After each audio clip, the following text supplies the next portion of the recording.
Hi everybody, it's Honest John again. Now usually I would wait a little bit longer before evaluating or grading a president.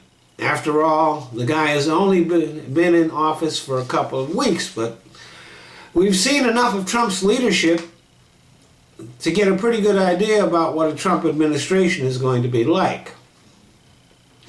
Now so far, the economic momentum that was created by President Obama has still been moving the economy forward, so Trump hasn't had a chance to screw that up yet, but believe me, he will. And when you think about it, business hates confusion and uncertainty, and there's going to be plenty of that based on what we've seen so far. A perfect example is the travel ban, which created chaos at airports all over the country. Matter of fact, all over the world. It also alienated our allies, and when you combine that with the first thing Trump said when he got into office was that we should steal Iraqi oil, has made life a lot more difficult and dangerous for our military, especially in the Middle East.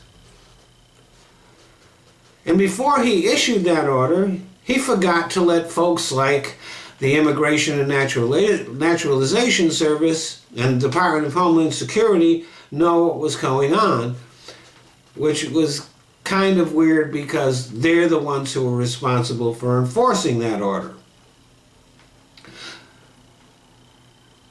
Incidentally, not one citizen of any of the countries named in the travel ban has committed an act of terrorism against the U.S.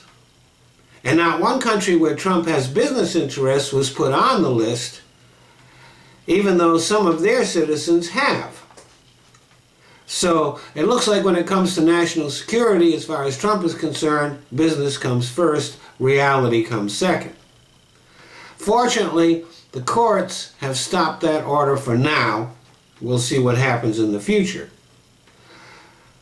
By the way, Trump blamed the travel ban on Obama, even though Obama never did anything really like that while he was in office. Then there was the disastrous raid in Yemen, in which we lost a Navy SEAL. My heart goes out to his family. And we also lost a plane. Now, Trump tried to blame this on Obama, too.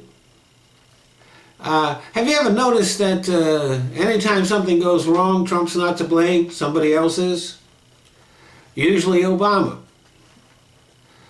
The Trump administration then released a 9-year-old video of someone making a bomb as proof that the raid had gotten huge intelligence. I hope that whatever else they got out of the raid makes it worthwhile. But that video sure isn't it. I'm sure that if the raid had gone well, Donald Trump would have made a big speech taking credit for it, but since it went sideways, well, it's somebody else's fault. And I guess in both cases so far, that person has been Obama, even though he had nothing to do with anything Trump did.